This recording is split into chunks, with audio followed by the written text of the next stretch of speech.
El Holocausto es tan inmenso que no puede llegar a entenderse en su totalidad. Por ello debe entenderse en su especificidad. Imagen a imagen, hecho a hecho, momento a momento, historia a historia.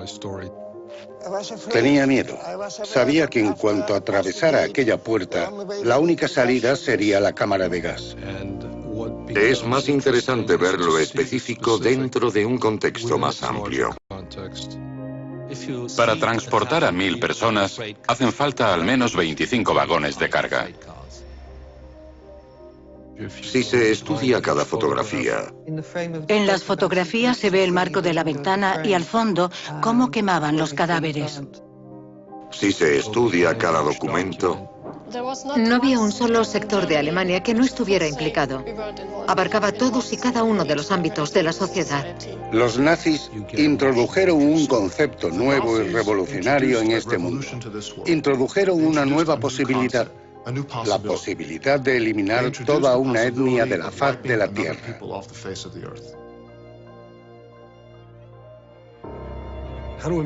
¿cómo dar relevancia al Holocausto en el siglo XXI? Mi mayor sueño sería que fuese irrelevante.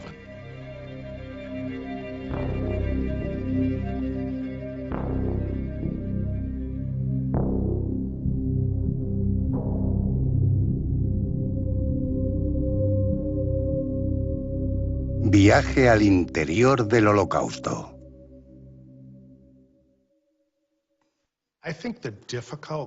Creo que lo que más le cuesta a la gente asumir del Holocausto es cómo pudo un grupo de personas ser tan odiado y considerado tan peligroso como para llegar a la conclusión de que debían ser eliminadas de la faz de la Tierra.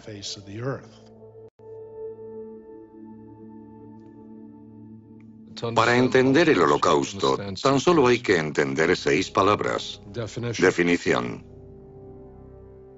Expropiación. Concentración. Einsatzgruppen. Deportación. Campo de exterminio.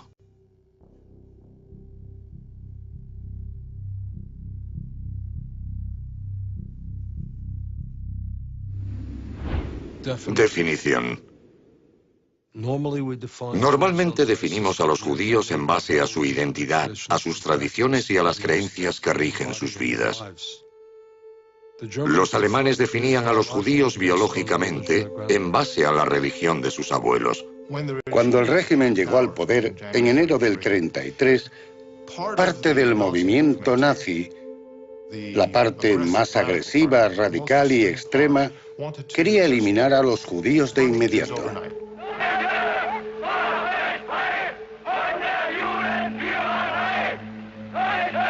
Lo que hicieron fue empezar a legislar contra ellos. Y rápidamente fueron expulsados, no solo de la administración pública, también de otras áreas de la sociedad donde había muchos. La enseñanza, las universidades, profesores, abogados, médicos. El clímax de este primer periodo de legislación fueron las leyes de Nuremberg. Se dictaron para determinar oficialmente la ciudadanía de Alemania, como decía su título, quién era ciudadano y quién no. Pero lo que hacían era definir quiénes no eran ciudadanos. Los únicos definidos como no ciudadanos de Alemania eran los judíos. Para los hombres, los judíos fueron obligados a añadir el nombre de Israel, y Sara para las mujeres a mediados de 1938.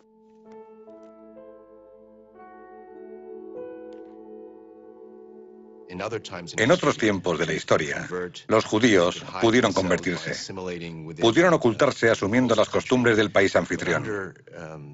Pero bajo la teoría racial del periodo nazi, los judíos eran judíos por la sangre que corría por sus venas. Daba igual lo que tuvieran en la mente o el corazón. Lo único que importaba era su sangre. Así que el postulado máximo de esta teoría era que para eliminar judíos no valía la conversión, como hicieron durante la Inquisición. La única solución era matarlos.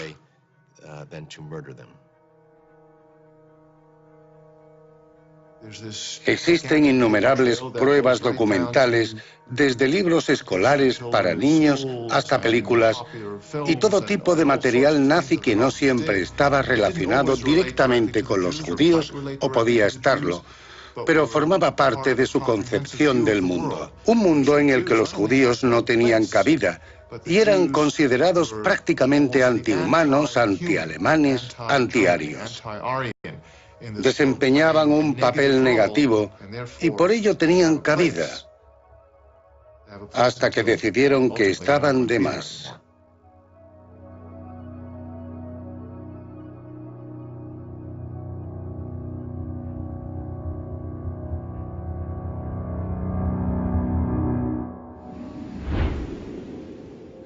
Expropiación. La confiscación de las riquezas judías, la incautación de las propiedades judías, el registro de todos sus bienes, la prohibición de comprar casas.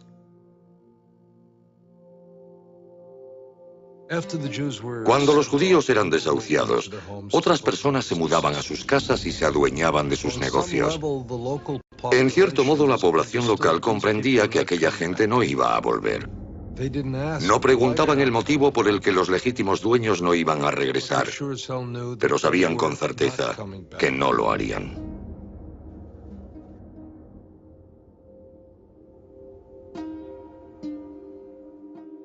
Uno de los objetos alemanes del museo más impactantes para mí es un juego llamado Juden raus, Judíos fuera.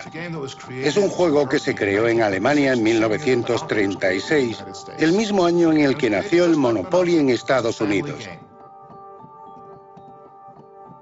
En la caja dice que es un juego para personas de entre 8 y 99 años, así que toda la familia podía sentarse alrededor de la mesa para jugar. Contiene piezas y un dado que hay que tirar para ir avanzando por el tablero e ir recogiendo cosas. Aquel que más puntos suma gana. ¿Qué puntúa? ¿Cuántos judíos has expulsado de tu país?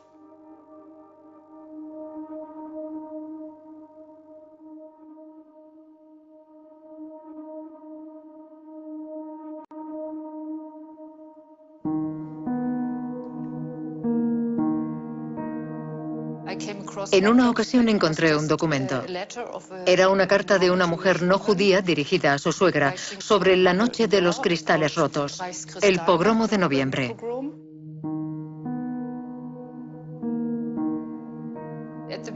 Al principio de la carta, parece sentir lástima por los judíos, porque relata lo que le sucedió y cuenta cómo los nazis llegaron y arrasaron sus viviendas y todo lo demás. Pero luego cambia el tono y dice que cuando empezaron a tirar por las ventanas sus pertenencias, se dio cuenta de cuánto poseían los judíos y lo poco que poseían los no judíos.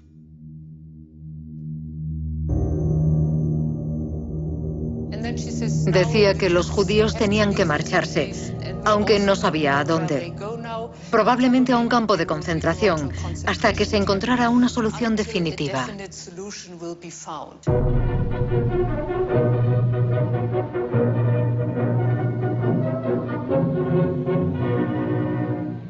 Zurück nach Polen. Das schwierigste Problem, vor das sich unsere Zivilverwaltung in den besetzten Gebieten gestellt sieht, ist die Judenfrage. Dieses ostjüdische Untermenschentum hat seit jeher Westeuropa das internationale Verbrechergesindel geliefert. Para cuando comenzó la guerra, en septiembre del 39, no quedaban muchos judíos en Alemania y el deseo de librar a Europa de ellos solo se cumpliría con la conquista de territorios donde vivían los judíos.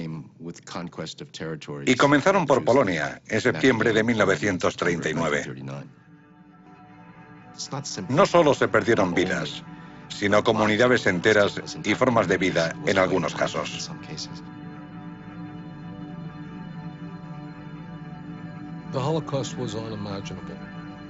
El Holocausto fue inimaginable e hizo falta todo el conocimiento y la perspicacia de la humanidad del siglo XX para definir, expropiar, concentrar y finalmente asesinar, aniquilar, destruir y tomar posesión de las riquezas y viviendas de toda una población.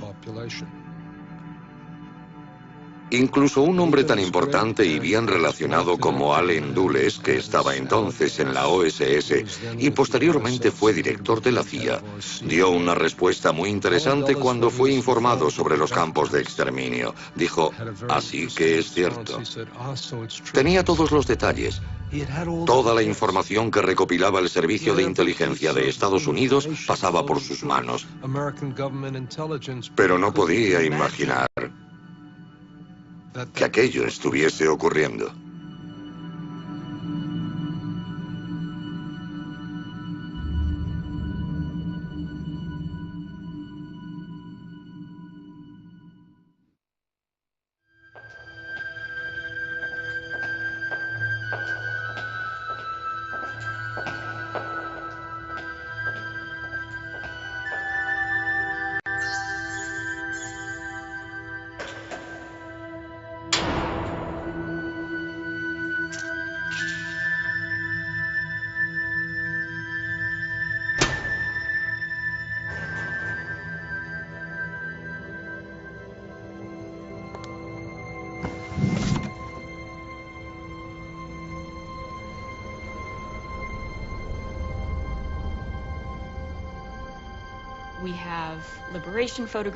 Tenemos fotografías de la liberación, uniformes y todo tipo de cosas en nuestra colección.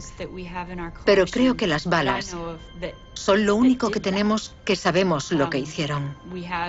Tenemos balas que se usaron para matar a personas, 15.000 personas. Se puede leer sobre el Holocausto. Se puede estudiar. Se pueden examinar documentos sobre el tema. Pero cuando se ve un objeto como este, la bala que asesinó a una persona, todo desaparece en cierto modo, porque fue la responsable directa de la muerte de una persona y en ese sentido es una experiencia irreemplazable. Coger una bala sabiendo para lo que sirvió.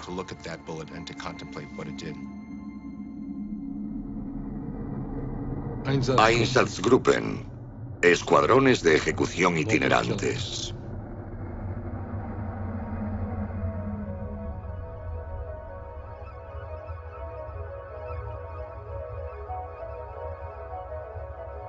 Estos hombres masacraban sin motivo comunidades, aldeas y pueblos enteros, persona a persona, pueblo a pueblo, bala a bala, día a día.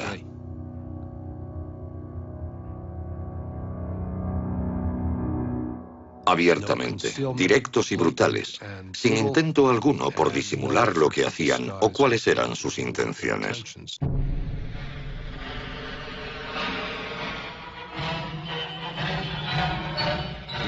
En junio de 1941, los alemanes invadieron la Unión Soviética. Y al acabar el verano de 1941, habían llevado a cabo un asesinato masivo a gran escala, fusilando una a una cantidad enorme de personas.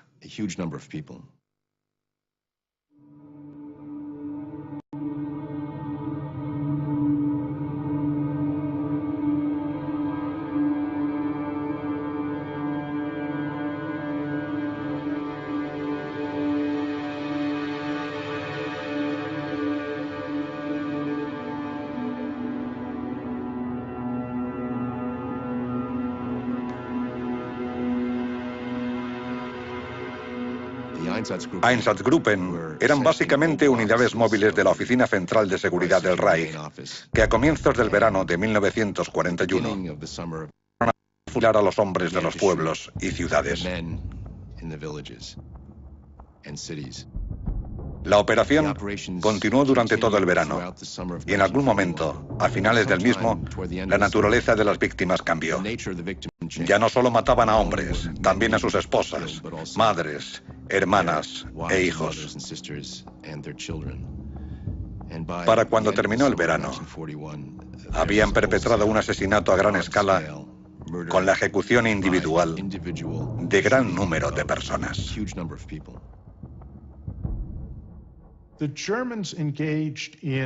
Los alemanes empleaban métodos de asesinato que se adaptaban al carácter geográfico y al contexto de relaciones públicas de la zona en la que operaban. Cuando era más eficaz fusilar a los judíos y demás víctimas donde estaban, así lo hacían.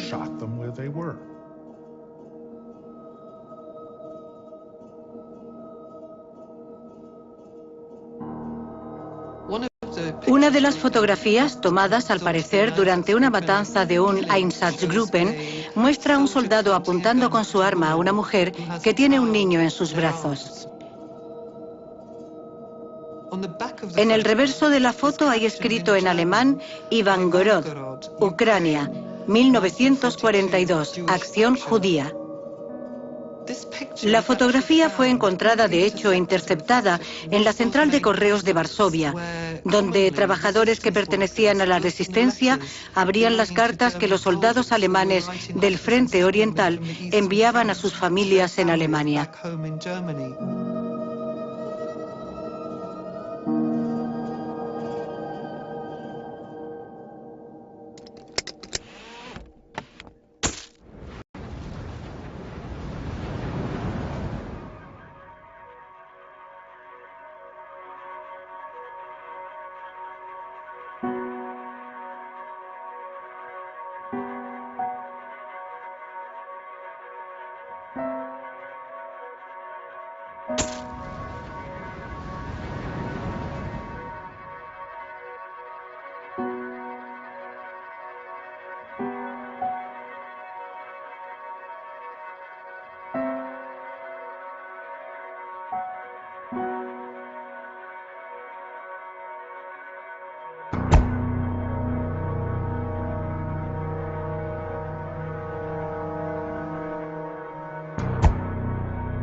El hecho de que este fotógrafo, que sabía lo que le iba a suceder a esa gente, captara tranquilamente sus últimos momentos, es una de las cosas más escalofriantes. Ni siquiera sé cómo describirlo. Conocía su futuro inmediato, su muerte, y tuvo la sangre fría de enfocar, asegurarse de poner el diafragma adecuado y disparar.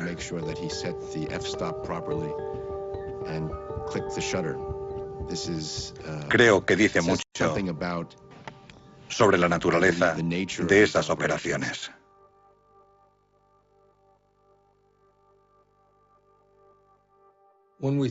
Cuando pensamos en cómo presentar los escuadrones de ejecución itinerantes y la muerte en el Museo Conmemorativo del Holocausto de Estados Unidos, ideamos una visión muy distinta de qué mostrar.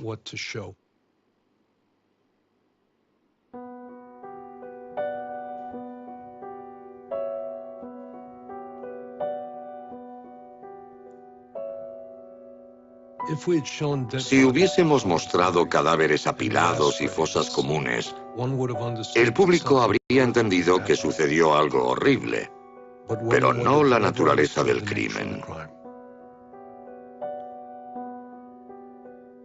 Así que decidimos crear una torre de caras. No queríamos enseñar la muerte.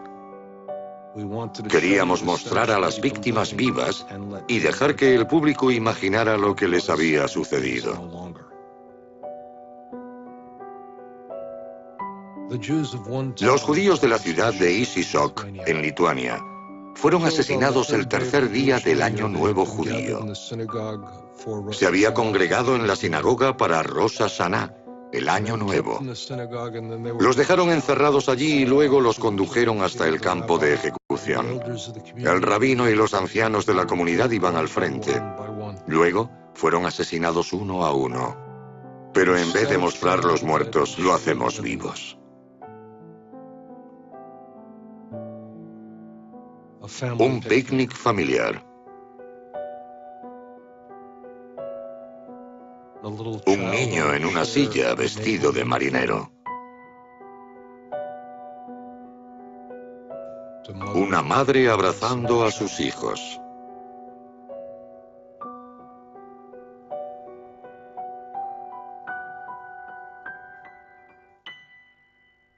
Todas aquellas vidas, arrebatadas en un día.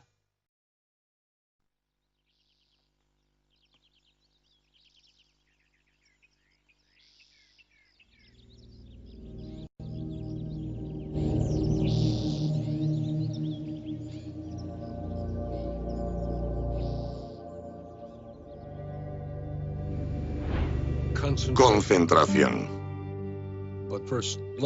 Primero vamos a pensar en la concentración, no como campos de concentración, sino como reservas que fueron creadas para recluir a los judíos, para encerrarlos hasta. Aunque todas las víctimas sufrieron el mismo destino en los campos de exterminio, llegaron de formas diferentes y en condiciones muy diversas. En Polonia, el proceso de aislamiento en guetos duró desde 1939 y comienzos de 1940 hasta 1942. En el 43, cuando los judíos llegaban a los campos, ya estaban consumidos y carecían de recursos materiales. El gueto de Varsovia, por ejemplo, abarcaba el 2,4% de la extensión de la ciudad, pero contenía a un tercio de su población. En ocasiones llegaron a ser hasta 500.000 personas y se convirtió en una especie de atracción para los soldados alemanes.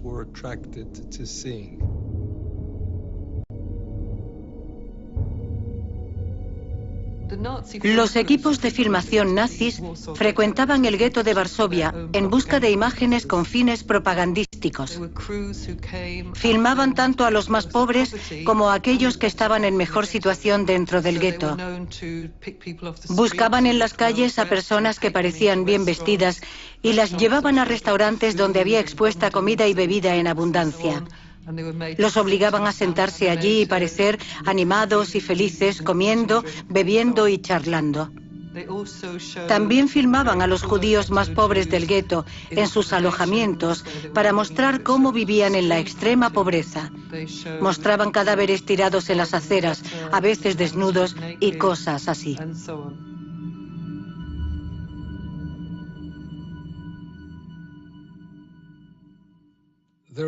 Hay quienes creen que el Holocausto nació como un todo, pero yo no. En mi opinión, hubo mucha improvisación y mucha experimentación. Veo muchos arranques y paradas, fracasos e innovaciones. Por ejemplo, los campos de concentración se crearon casi al principio. Cumplían múltiples fines. Uno era el de colonia penal, y allí encerraban a un gran número de personas. Otra de las funciones de los campos de concentración era suministrar esclavos y mano de obra forzada para la industria alemana.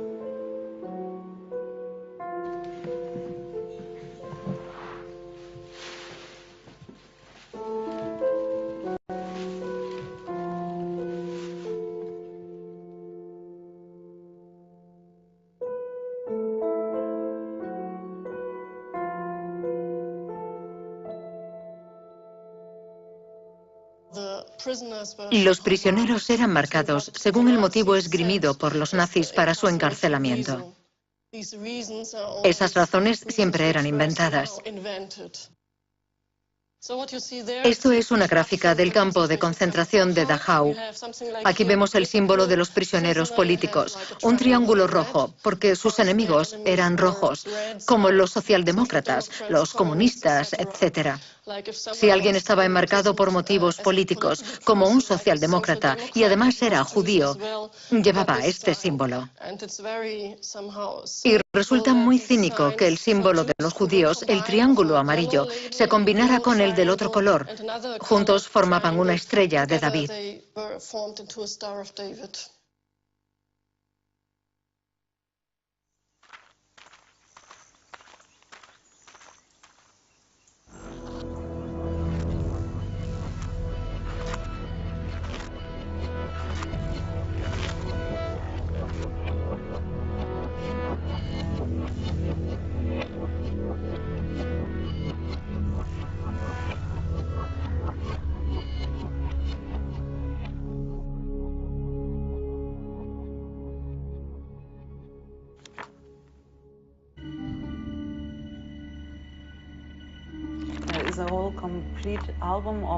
Hay un álbum completo de 92 fotos tomadas por las SS para mostrar lo bien que funcionaba el sistema de los campos de concentración.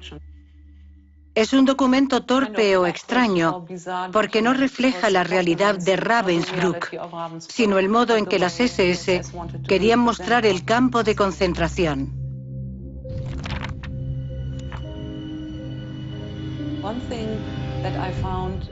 Una de las cosas que encuentro más sorprendentes es cómo cambiaban los guardias de las SS.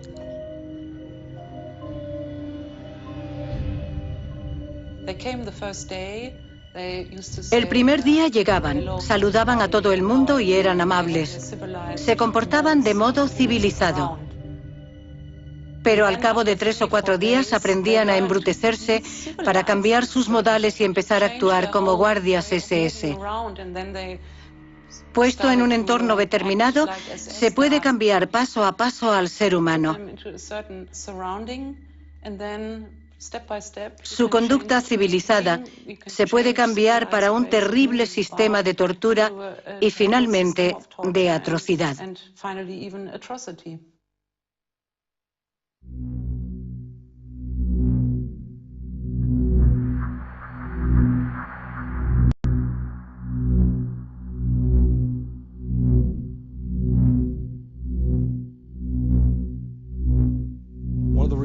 Uno de los motivos por los que siempre he desechado la típica defensa de solo cumplía órdenes es que no creo que coincida con la creatividad que requería hacer algo sin precedentes y nunca logrado hasta entonces.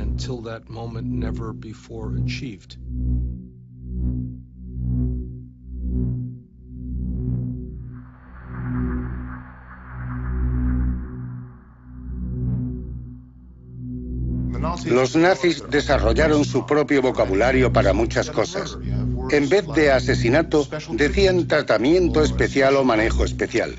Esas expresiones hacen pensar en un paquete postal cuando se referían al traslado y ejecución de miles de judíos. Reasentamiento, reubicación más allá del río, más allá de las montañas, todos esos términos intentaban ocultar la realidad del genocidio del pueblo judío.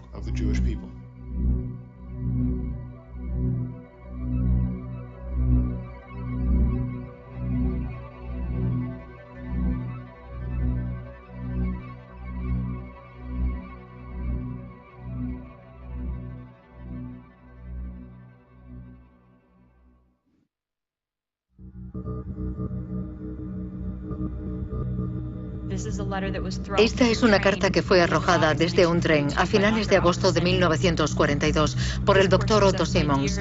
Este párrafo dice: queridos míos, nos dirigimos a Polonia. Nada ha servido.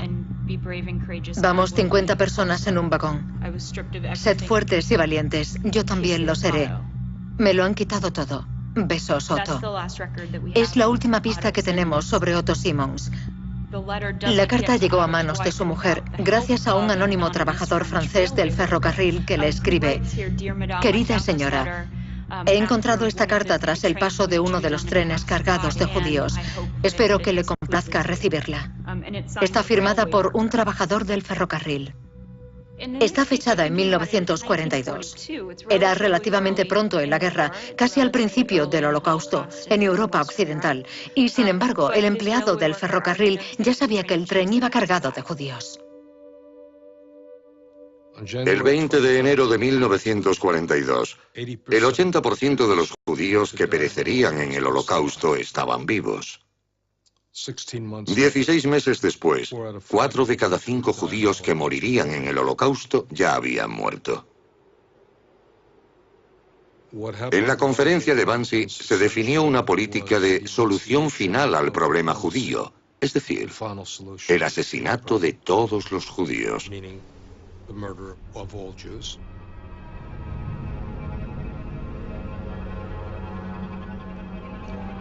Las SS compraron la casa en 1940 como residencia de invitados y centro de conferencias.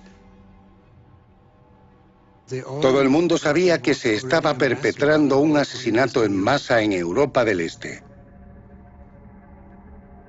En la conferencia de Wannsee no se discutieron detalles concretos, sino que se informó en líneas generales de que se había tomado la decisión de matar a todos los judíos de Europa.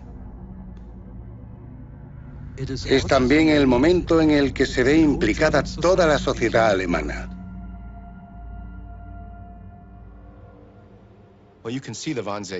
La conferencia de Wannsee y el lugar en la que se celebró se convirtió en un símbolo, en un icono del asesinato consciente y premeditado de los judíos de Europa. Así que, en muchos sentidos, la conferencia es un símbolo de cómo actuaban los cerebros de los asesinatos, cómo trabajaban aquellos que no estaban directamente relacionados con la gente y con la sangre.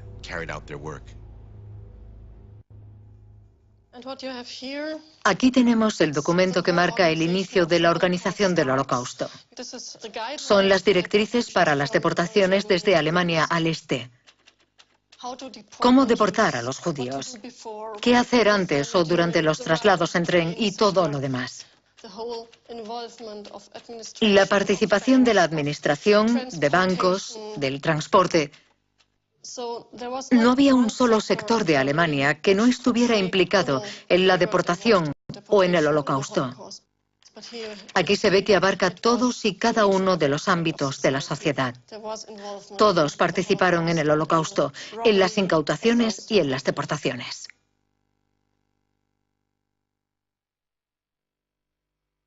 Deportación.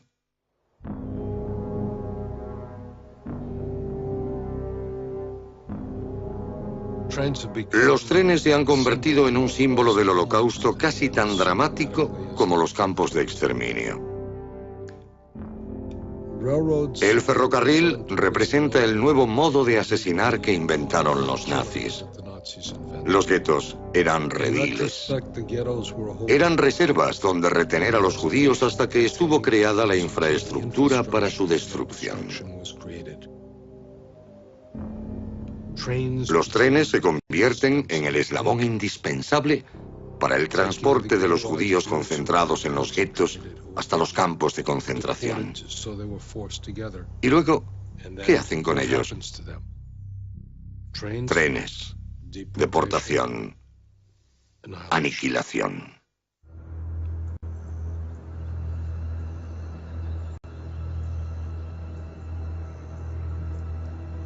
El emplazamiento de Auschwitz no fue casual.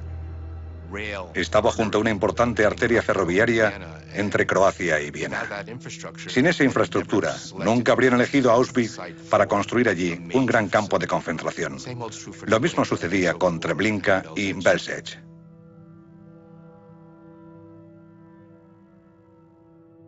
No se asignaron un tipo de trenes determinados. Sobre todo, usaban trenes de mercancías cuya velocidad máxima era de unos 80 kilómetros hora.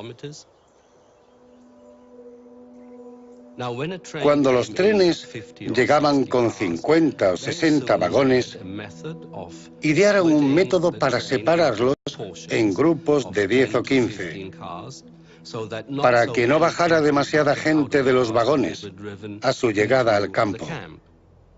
En un solo día se trasladaban entre 8.000 y 10.000 personas, así que la velocidad media era de 20 o 25 kilómetros por hora.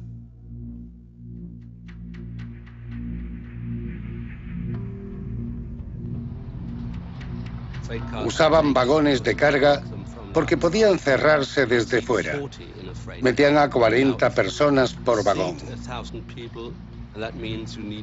Así que para transportar a 1.000 personas hacen falta al menos 20 o 25 vagones de carga. En Polonia las cifras eran distintas. La policía solicitaba trenes con capacidad para 5.000 personas, pero el número máximo de vagones que se podían enganchar estaba regulado en 60, 120 ejes. Eso significaba que metían entre 100 y 110 personas en cada vagón.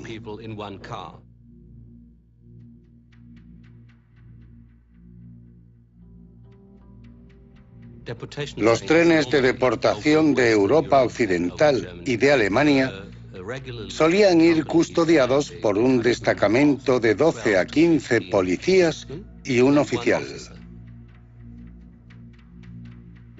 Los sábados, incluso para las SS, se trabajaba media jornada, así que disponían mantener a los judíos en el tren hasta el lunes por la mañana, cuando volvían a trabajar a jornada completa. Así, la llegada de los trenes no les estropeaba el fin de semana.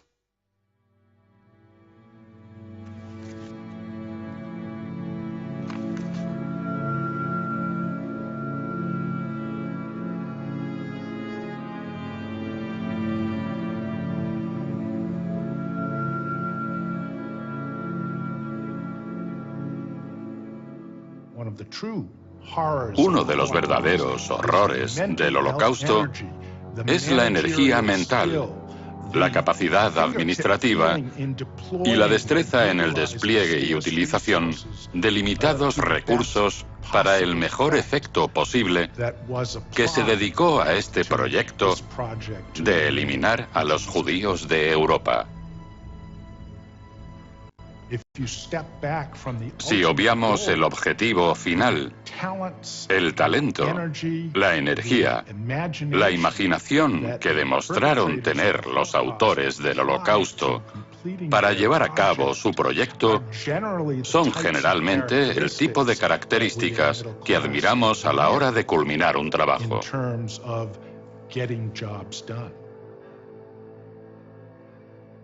Mark Twain dijo, hay verdades, mentiras y estadísticas.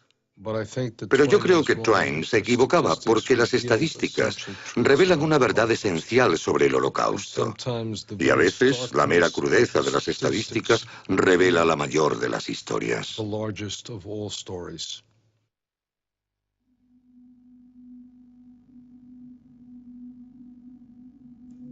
¿Cuál es la de los judíos de Hungría? 437.400 judíos, 147 trenes, 54 días entre el 15 de mayo y el 8 de julio.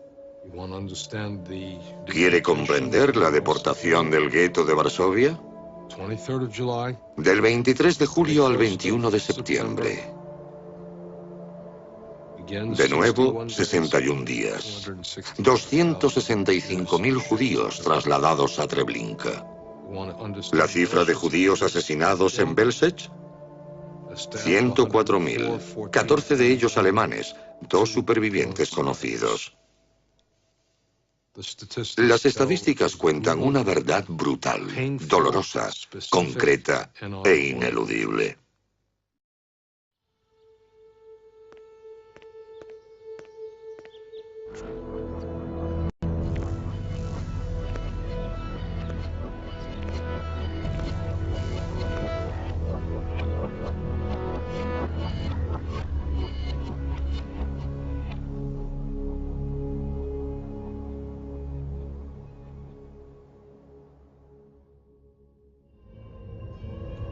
Campos de exterminio.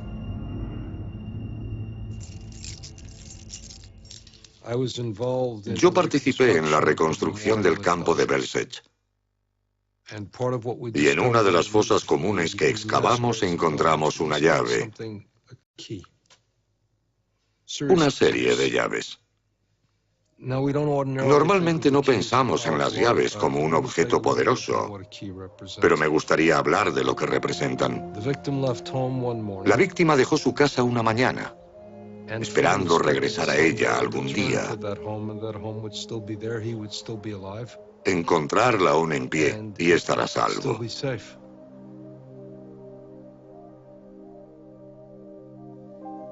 Pero aquellas personas murieron y fueron enterradas con sus llaves, lo que indica que jamás imaginaron el destino que les aguardaba.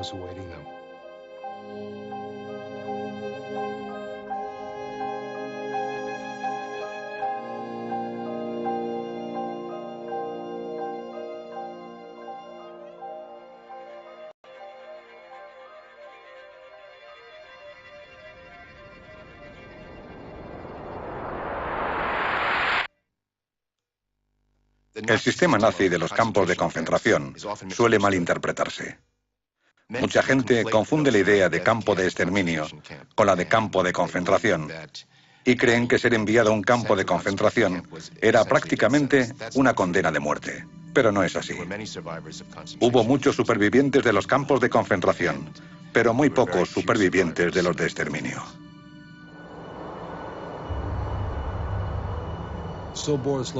Sobibor se encuentra en una zona remota de Polonia.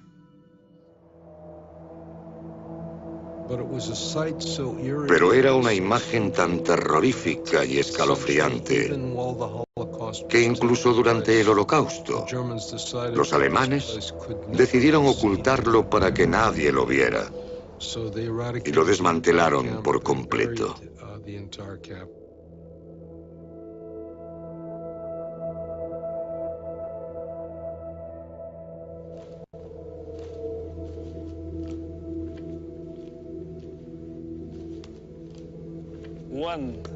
Uno, dos, 3, 4, 5, 6. Puede que 7. Sí, 7, de acuerdo.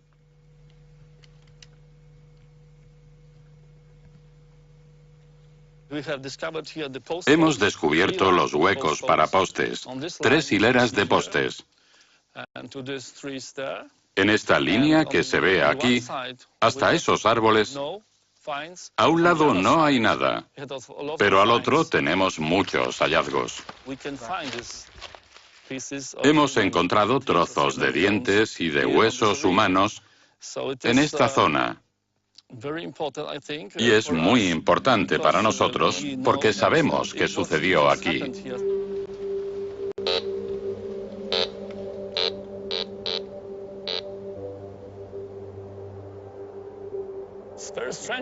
Nos resulta muy extraño venir a excavar a diario y no oír el canto de los pájaros.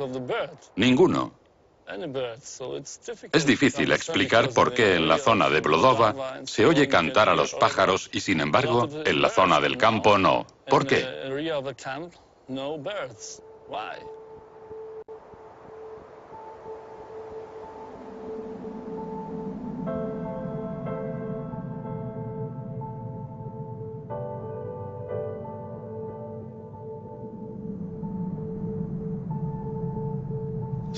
Sobibor se construyó solo para el exterminio de miles de judíos.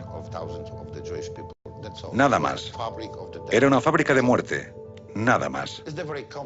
Es bastante complicado porque tenemos mucha información sobre los demás campos, pero el de Sobibor es diferente. No tenemos nada. Poco a poco va surgiendo la verdadera historia de este campo. Las excavaciones arqueológicas fueron muy importantes.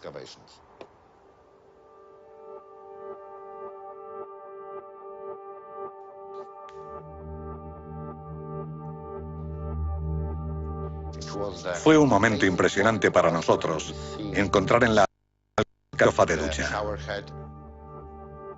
Lo que debería ser, o al menos es para mí, el símbolo del Holocausto. Lo dice todo sobre el Holocausto.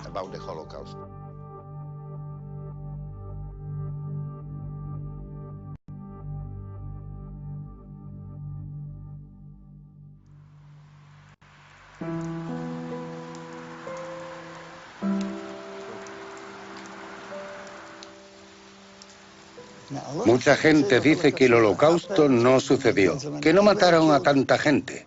Ocurrió.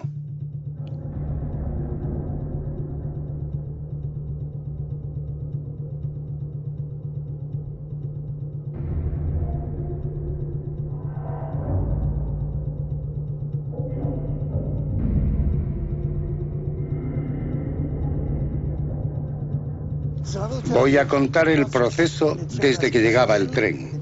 Le decían a la gente que bajara y dejaran sus maletas a un lado.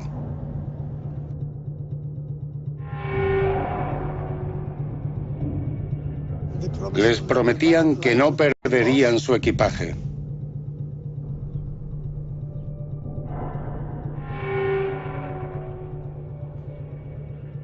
Un alemán que fingía ser médico con una bata blanca o a veces un uniforme blanco daba una corta charla. Se disculpaba amablemente, diciendo que por razones sanitarias tenían que ducharse.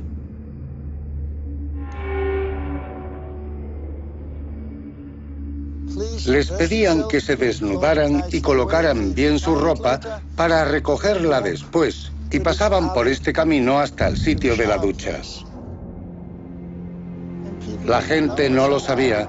A veces aplaudían, los alemanes hablaban muy bien, y entraban directos al pasillo hacia la cámara de gas que llamábamos Himmelfahrtstraße, el camino al cielo.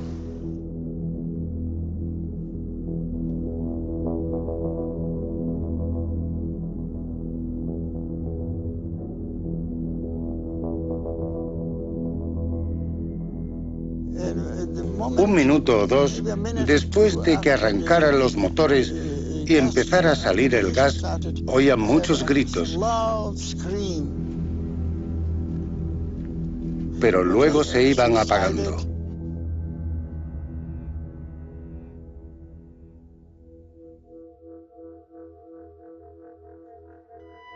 Los gritos, como tales, se oían durante al menos 15 minutos. Después parecía el zumbido de una colmena, como un enjambre de abejas.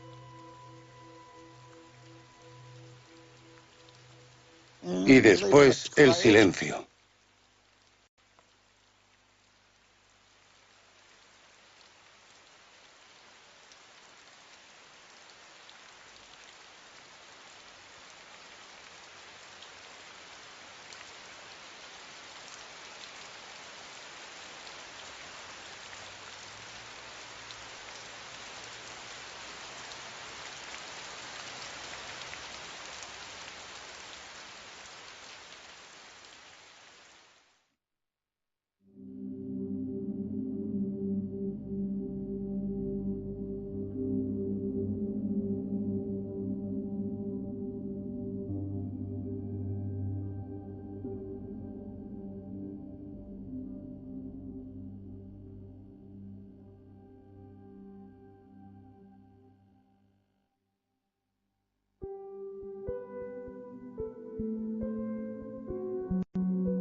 En febrero de 1940, los nazis empezaron a publicar en el gobierno general, en Cracovia, esta revista en polaco y a todo color, llamada Ilustrowany Kurier Polski, que significa Correo Polaco Ilustrado. En el segundo número vemos esta portada en color de un grupo de mujeres sonriendo, asomadas desde un vagón de tren. En el texto se lee, "Nos vamos a Alemania". Aquí podemos ver una fila de hombres, supuestamente contentos, trabajando la tierra en Alemania. Por supuesto, la realidad era muy distinta y decenas de miles de polacos eran deportados a Alemania para trabajos forzados.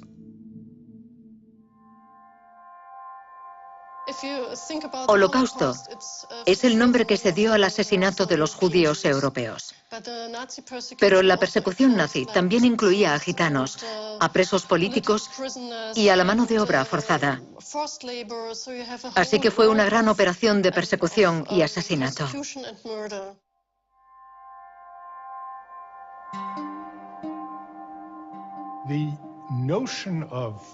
La idea del trabajo forzado y el Holocausto confluyen e interaccionan en algunos aspectos, pero son muy diferentes en otros sentidos.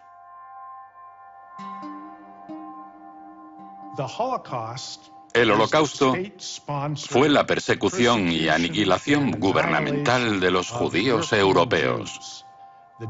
La definición no incluye a las víctimas no judías.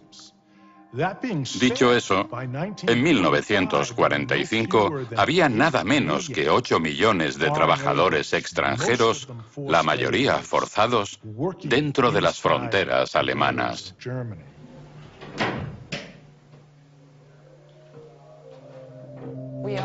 Estamos en la Asociación Subterránea de Berlín, en uno de los búnkeres de la Segunda Guerra Mundial.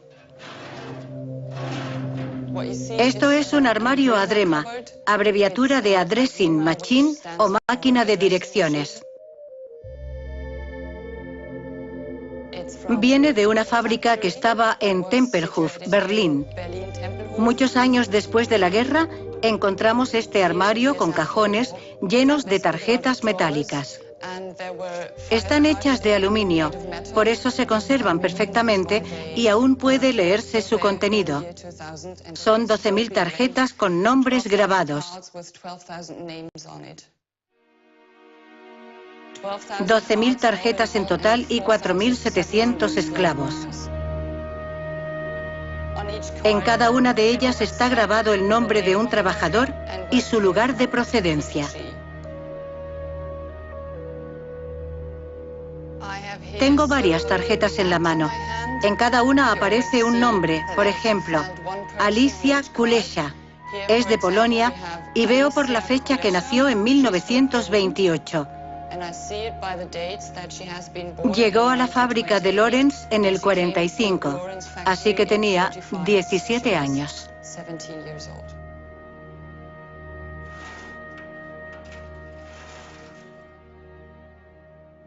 Los alemanes explotaban a las poblaciones que caían bajo su control, y cada persona tenía un destino diferente, dependiendo de quién era. Pero uno de los principales medios de explotación era el trabajo forzado. Dora Mittelbau era el campo de concentración asociado a las instalaciones subterráneas donde se fabricaban los cohetes V1 y V2. Todos aquellos que participaron en la creación del campo lo hicieron en condiciones muy duras. Mala circulación del aire, cantidad de polvo, y muchos murieron a consecuencia del trabajo. Fue construida por esclavos que procedían del campo de concentración de Buchenwald.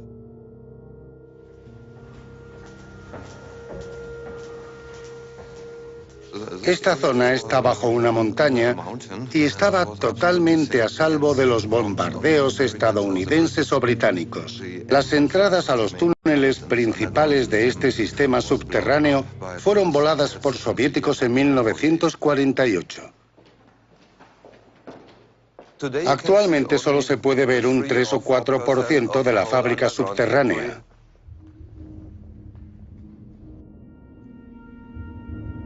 Entre el 35 y el 40% de los esclavos que trabajaron aquí murieron dentro de la red de túneles. Nunca volvieron a ver la luz. Algunas personas solo sobrevivían 3 o 4 días. Entraban en la montaña, vivían y morían aquí dentro. Excavaban y retiraban las rocas a mano. Dormían sobre las piedras y apenas tenían ropa.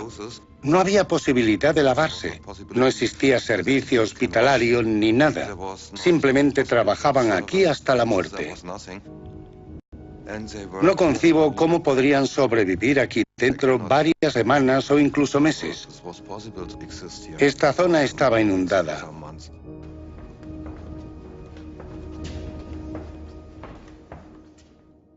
Esta zona está inundada. Tiene aproximadamente 4 metros de profundidad y en el fondo debe haber muchas piezas de los cohetes que construían aquí. Cuando veo en estas salas estos túneles, no puedo considerarlos únicamente una base técnica del Tercer Reich. Es un lugar de muerte, donde perecieron tantas víctimas del régimen nazi aquí abajo.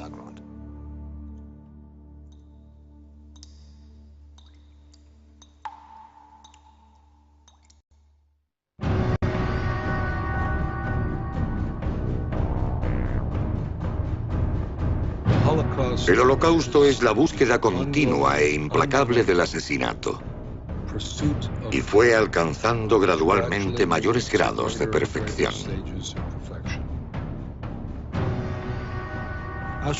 Auschwitz eran 3 campos en uno. Una colonia penal, un campo de trabajos forzados y un campo de exterminio.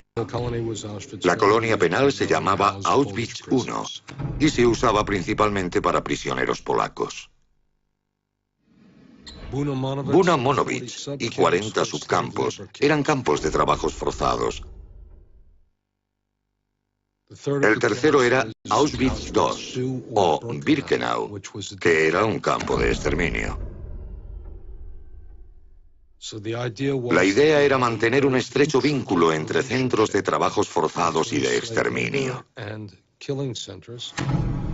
El trabajo forzado exprimía las fuerzas del recluso y luego era enviado al campo de exterminio, donde moría.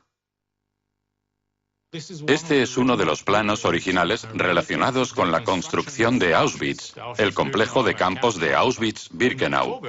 En octubre de 1941, cuando los alemanes decidieron desarrollar la zona para construir Birkenau aquí e IG Farben ahí, ampliaron el consejo de construcción y lo rebautizaron como Bauleitung Auschwitz para incluir a varios oficiales de las SS con conocimientos de arquitectura o ingeniería.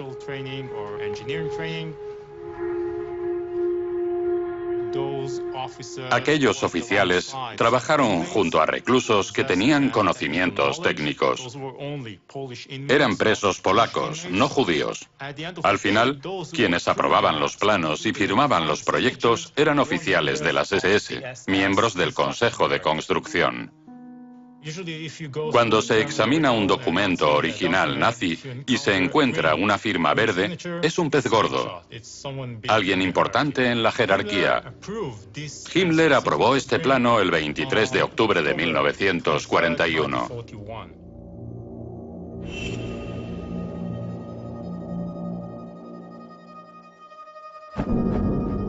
Rudolf Hess, comandante de Auschwitz, podía presumir de que su campo era el culmen del proceso de exterminio. Y podía hacerlo básicamente porque en Auschwitz mataban de manera rápida y limpia. Pero irónicamente también era un lugar cuya infraestructura le permitía cumplir esa función. Contaba con 44 vías férreas paralelas. La estación Penn de Nueva York tiene 21, y todo el mundo sabe cuánta gente hay en la estación Penn un fin de semana de fiesta. La estación con mayor número de vías en Estados Unidos, 49, está en Chicago. Auschwitz tenía 44, lo que significa que podía gestionar a personas procedentes de todos los rincones de Europa que eran deportadas allí. En Auschwitz aún se puede ver lo cerca que estaba la estación de tren de las cámaras de gas. No había más de 50 metros de distancia entre ellas. Al principio, no tenían vía de acceso en Auschwitz.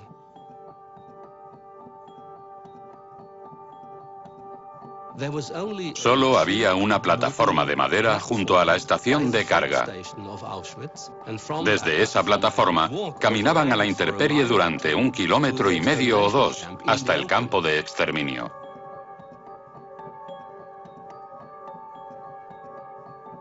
Las SS y el comandante del campo pensaron que aquello no era profesional y construyeron esa vía muerta bajo la puerta que ahora preside el recuerdo y la historia. El apeadero de Auschwitz, que conocemos con la puerta sobre la vía, entró en servicio a principios de 1944. La operación de Auschwitz se ha convertido en un símbolo del Holocausto para muchos. Un motivo es que por la naturaleza del campo hubo muchos supervivientes que han podido contar sus historias, sobre todo en el oeste.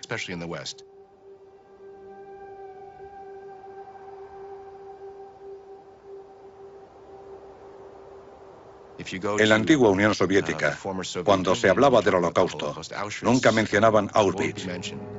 Para ellos, el Holocausto fue el fusilamiento individual de judíos junto a sus casas.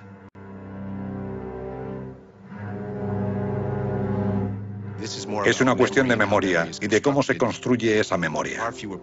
Murieron muchas menos personas en Auschwitz que las ejecutadas por Einsatzgruppen y sus colaboradores.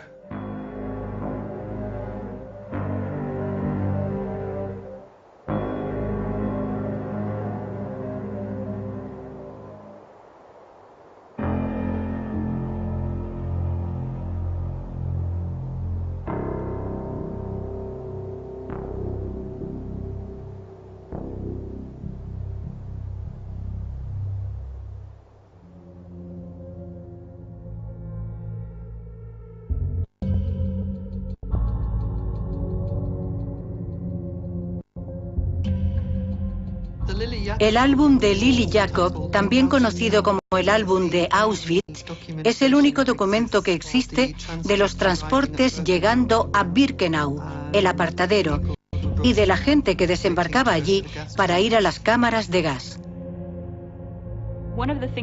Pensamos que uno de los motivos para hacerlo fue la llegada de un nuevo comandante, Richard Baer. Supongo que este álbum bien pudo ser una especie de presentación para mostrarle cómo funcionaban las cosas así. Se trataba de enseñarle qué hacían en el campo y cómo lo hacían de forma limpia y ordenada. ¿Cómo funcionaba esa organización? El álbum consta de más de 200 fotografías que muestran a personas sentadas en el suelo esperando a ser conducidas a las cámaras de gas.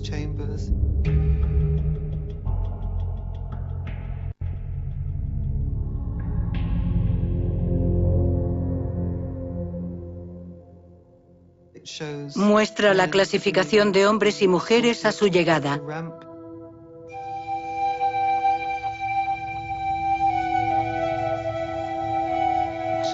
Y las pilas de objetos personales. Obviamente fueron hechas por un fotógrafo oficial. Los ángulos de algunas fotos indican que se tomaron desde el techo de un tren, pues miran hacia abajo mientras reúnen a la multitud en el andén.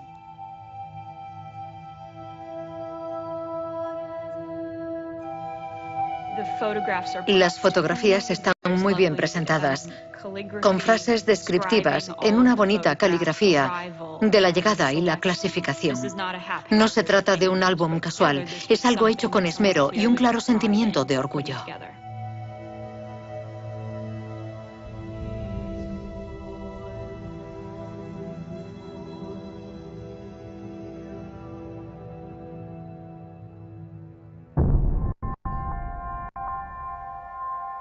A finales de octubre de 1943, Himmler dijo: hemos hecho lo que hemos hecho para lograr lo que hemos logrado, como muy pocos lo han hecho. Y de manera algo ética añade: este es un capítulo de la historia alemana sobre el que no se debe escribir ni hablar jamás. Y yo me pregunto, si no debía escribirse ni contarse jamás, ¿por qué la conocemos? Porque aunque Himmler dijo que jamás debía ser escrita ni contada, en aquella habitación había una de esas grandes grabadoras que recogió todo lo que él había dicho. ¿Por qué? Porque estaba orgulloso de lo que hacía y quería documentarlo para la historia.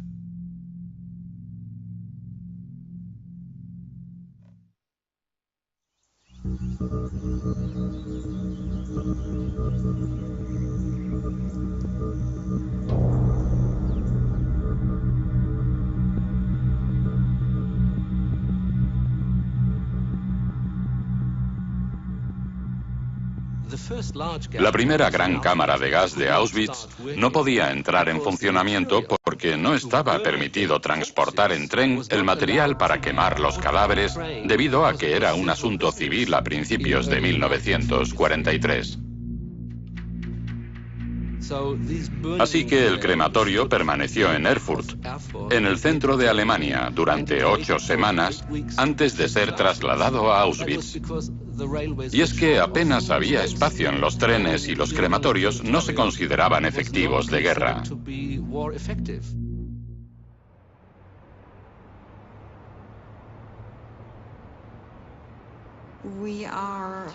Nos encontramos en el antiguo edificio de administración de la empresa Topfejos. Esta era la oficina de planificación y ahora es un lugar para el recuerdo. En total, Topfejos fabricó 25 hornos con 76 cámaras de incineración.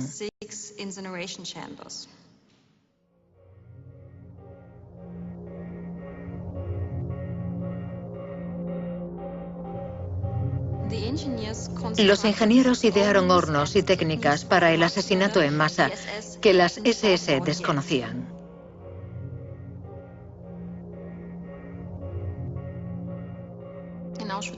En Auschwitz-Birkenau se construyeron 4 crematorios.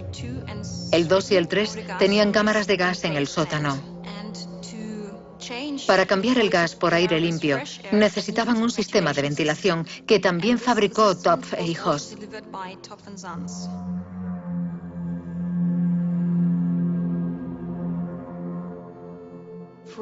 Fritz Sander, el director del departamento, diseñó un horno de 4 plantas. Los cadáveres eran introducidos por la primera e iban deslizándose hacia abajo. Tras una fase de precalentamiento de 2 días, los cadáveres introducidos se prendían con los que estaban ardiendo debajo.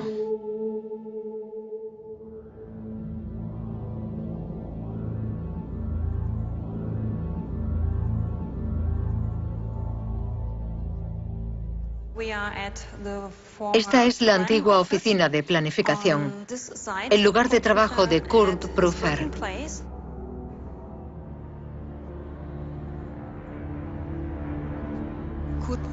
Kurt Prüfer estaba ante su tablero de dibujo y los días despejados podía ver el humo que salía por las chimeneas del crematorio de Buchenwald.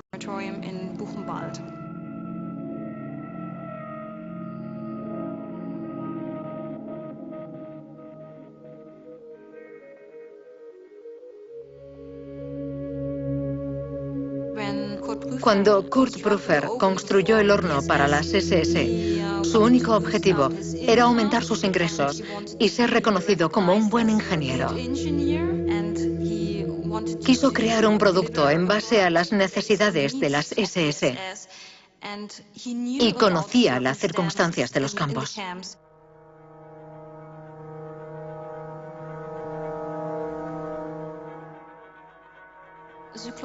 El ciclón B, el gas, necesita alcanzar una temperatura de 26 grados para que su efecto sea fatal. Y Prüfer lo sabía. Así que sugirió a las SS de Auschwitz-Birkenau precalentar las cámaras de gas con el calor que desprendían los hornos. Desarrolló la idea en casa, en su tiempo libre.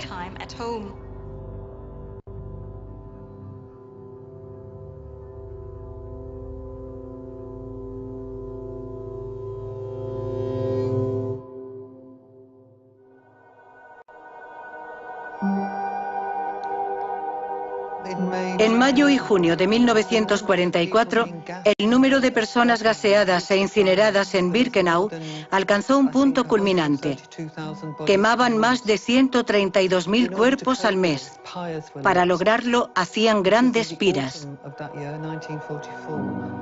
En otoño de ese mismo año, el Sonderkommando tomó fotografías de piras de cuerpos en llamas. Obviamente lo hicieron clandestinamente, desde los barracones, a través de las ventanas, cerca de donde ardían las piras.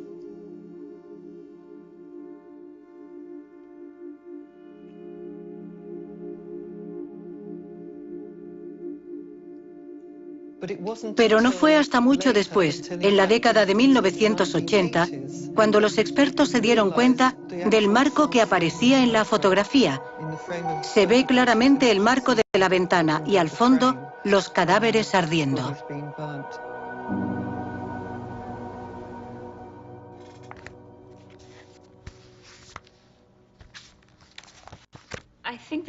Creo que hay un malentendido sobre el papel de las SS en Auschwitz, que lo único que hacían era vigilar a los presos y llevar a la gente a las cámaras de gas, pero no es cierto.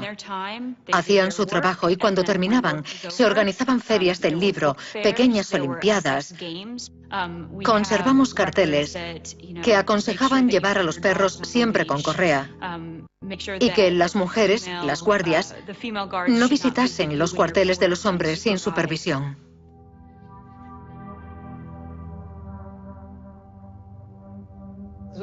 Carol Hocker hizo un álbum de fotos que fue descubierto hace pocos años.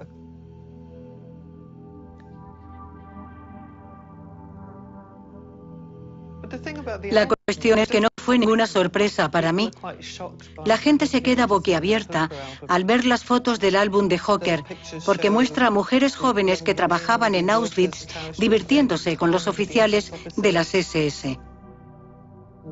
Una foto muestra a algunos de los notables de las SS presenciando la actuación de un hombre que toca el acordeón.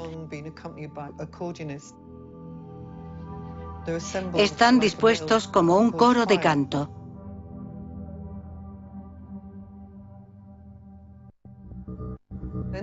En este álbum aparece una de las pocas fotografías de Mengele, el ángel de la muerte, tomada en Auschwitz.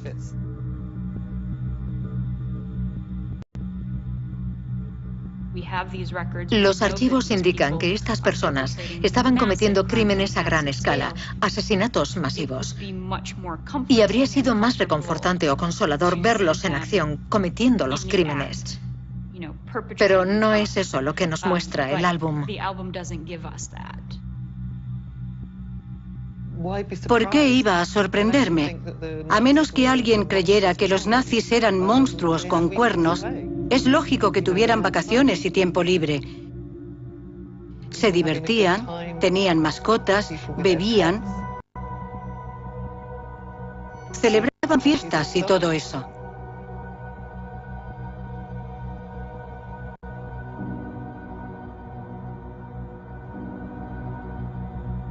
Llevo 40 años estudiando el Holocausto.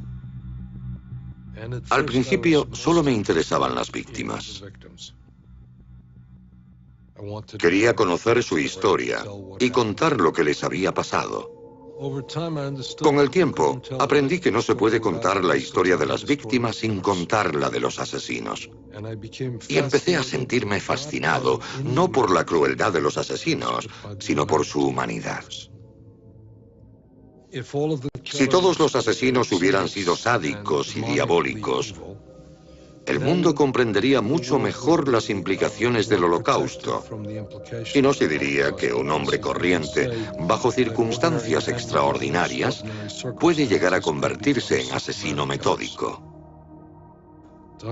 Llegar a comprender que tenían un lado Auschwitz, un lado asesino y un lado capaz de flirtear con mujeres, de charlar con sus colegas, de disfrutar y de relajarse, representa un desafío para nosotros, porque significa que incluso los hombres y mujeres normales y corrientes tienen la capacidad de cometer los actos más extraordinarios, espantosos, malignos y terribles.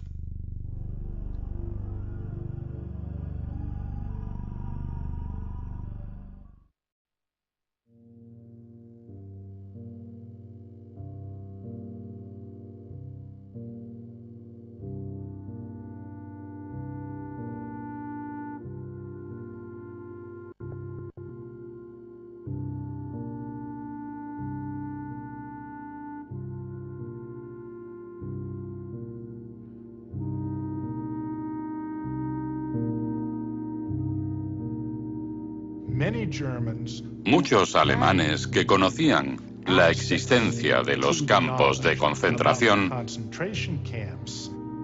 quedaron impactados ante la enormidad física y el horror de lo que presenciaron.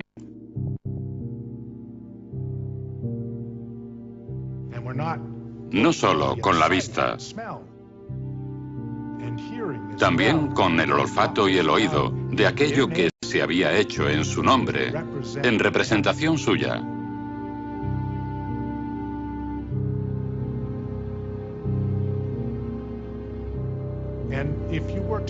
Es un hecho que sigue vinculado a la sociedad alemana actual, ya que los nietos o incluso bisnietos de aquella generación tienen muy presente el hecho de que todas aquellas atrocidades se cometieron en nombre de Alemania.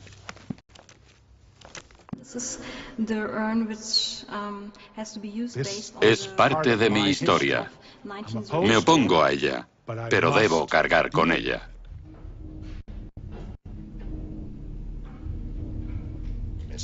No solo la historia de su país, es la historia de su familia.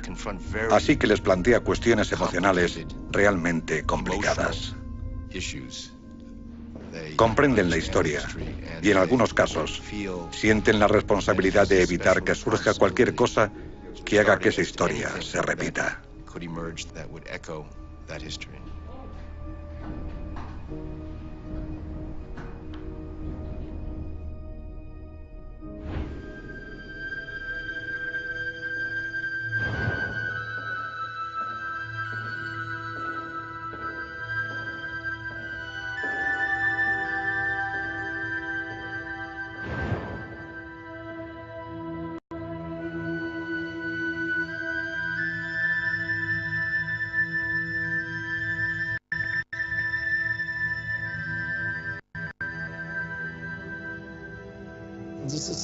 Esta es la mayor colección de archivos en formato original de las víctimas del periodo nazi.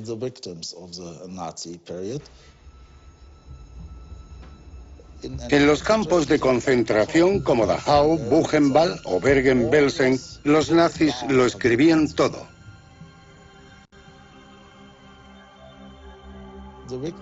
Las víctimas perdían su nombre para convertirse en números. Ahora mucha gente perteneciente a la segunda o tercera generación nos escribe preguntándonos qué le sucedió a su abuelo. Y para ello necesitamos documentación.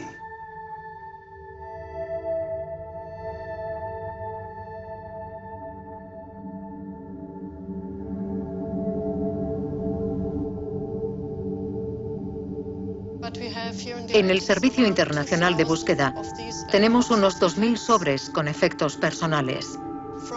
Desde carteras con fotos hasta relojes, anillos, pulseras y muchas cosas más. Estamos llevando a cabo una nueva ronda de identificación de estos efectos personales.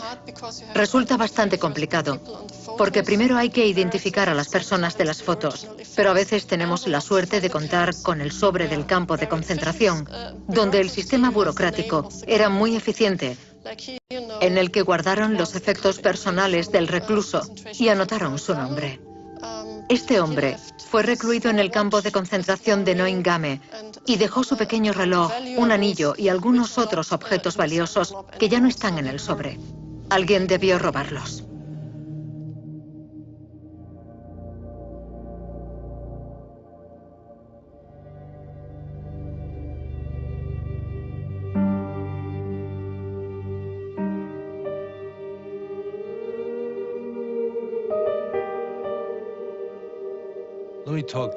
Me gustaría hablar de la primera vez que me encontré cara a cara con la presencia de la ausencia. Mi padre falleció en 1990. Soy un judío religioso, así que guardamos el periodo de duelo, permaneciendo en casa recibiendo invitados durante 7 días. Se le llama Shiva. La noche del primer viernes nos sentamos a cenar porque no se puede guardar luto el Sabbat. Yo estaba acompañado por mi esposa y mis hijos. También estaban mi madre y mi hermana. La silla de mi padre estaba vacía. Y no pudimos empezar a comer hasta que mi madre me dijo, siéntate en la silla de tu padre. Porque la ausencia de mi padre era mucho mayor que nuestra presencia. Cuando se entra en Sobibor, está vacío. Apenas se ve o imagina lo que hay allí.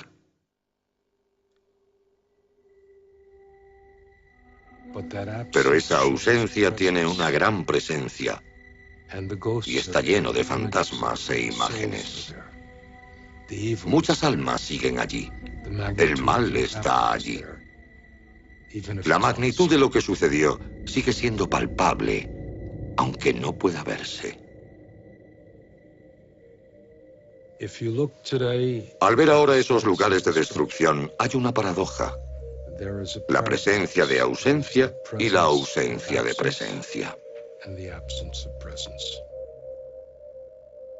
Ves algo. Y lo que ves es también lo que no está. Y si no ves algo, lo que se vislumbra se te presenta de una forma extraordinaria.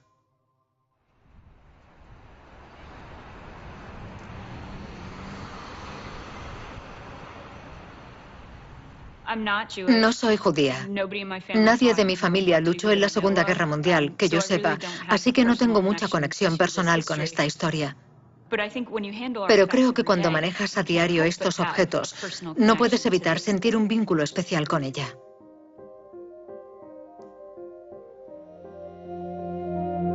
Las cifras son demasiado grandes para comprenderlas. 6 millones, 11 millones, demasiado para entenderlo. Un objeto que alguien sostuvo, que alguien poseyó, algo que alguien escribió, genera una empatía. Me vincula con personas que experimentaron aquel horror y cuyas vidas les fueron arrebatadas.